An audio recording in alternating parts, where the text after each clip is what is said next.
Today Creamer coach knockout, right? But there was a good performance. So top level team in Philippines. But always I said to player, my team is a challenger. Opponent is a queen team. So always I said to player, challenge, and you must win. Firm fresh team, no cream line. Before always couldn't win. He said always lost the mind, blocking the mind. So before game, I said to player, you must win yourself. Yeah, always ask to player. Today was an exciting, fantastic game, and a good team. Yes, Creamline is a good team. Yeah, thank you so much. I appreciate the Creamline team. Trisha, yung back-to-back wins para sa inyo. Yung top 4 nasa target pa rin. Ano na siguro nakikita mo magandang ginagawa ng team this past 2 games? Siguro po yun nga, nagsisimula po yun sa sarili namin. Kasi lagi pa sinasabi ni coach na unang-una hindi nyo kalaban yung kabilang court, kalaban nyo palagi yung sarili nyo. Once na nanalo kayo sa sarili nyo is mananalo kayo sa kalaban nyo. So siguro yun po yung nangyayari sa mga past few games namin.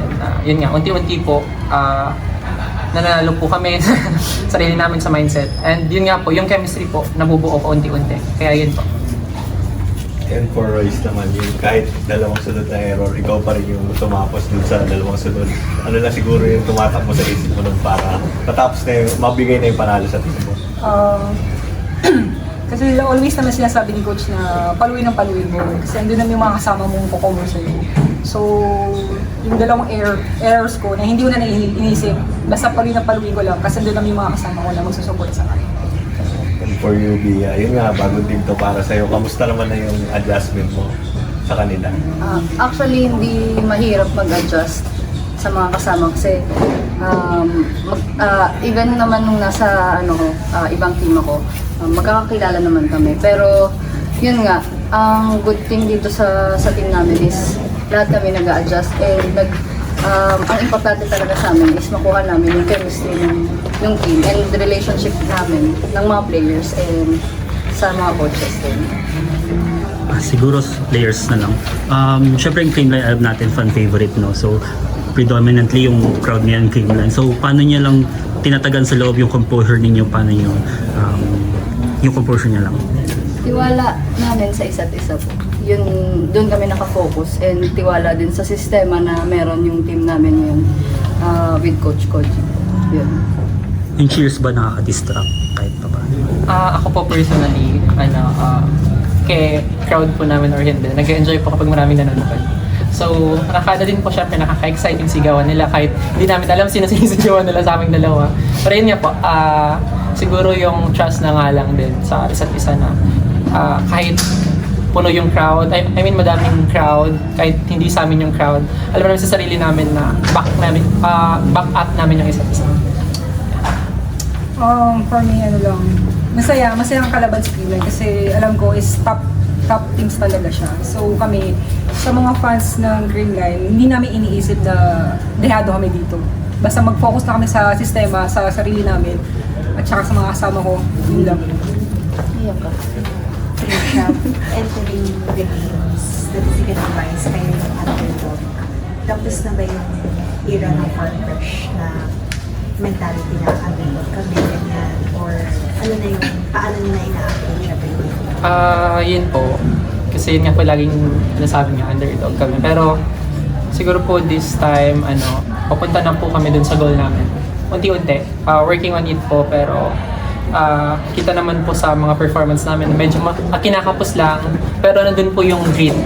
So ngayon po itong mga few games namin na magkasunod na panalo, dun po nakikita yung talaga na hindi lang yung grit namin, hindi lang yung push, pero yung tinatapos namin yung game. So I think po ito na po yung era ng Farm Fresh na palaban, hindi lang siya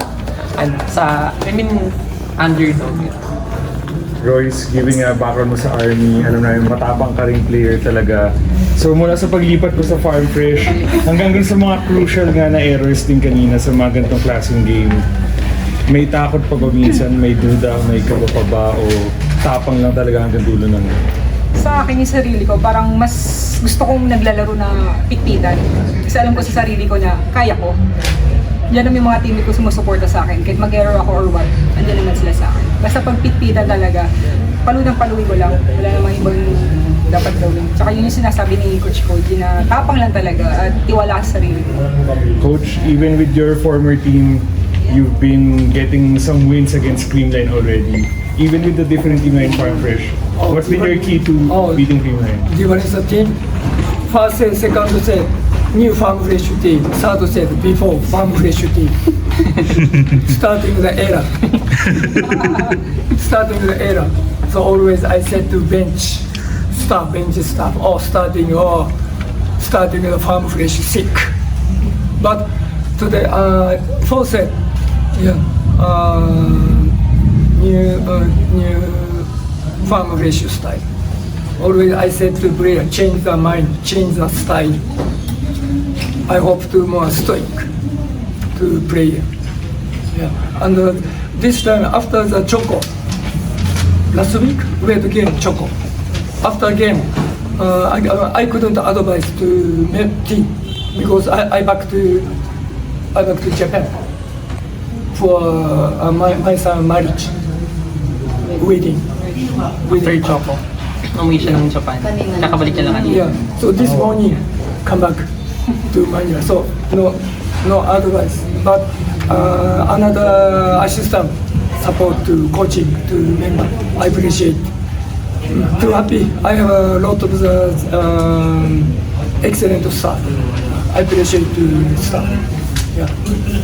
And always my team means a spiker, but this time have the patience to the sub catch. So result in the win, my team. Yeah. So I recommend this interview. Recommended ako. Thank you po. Thank you po. Congrats po.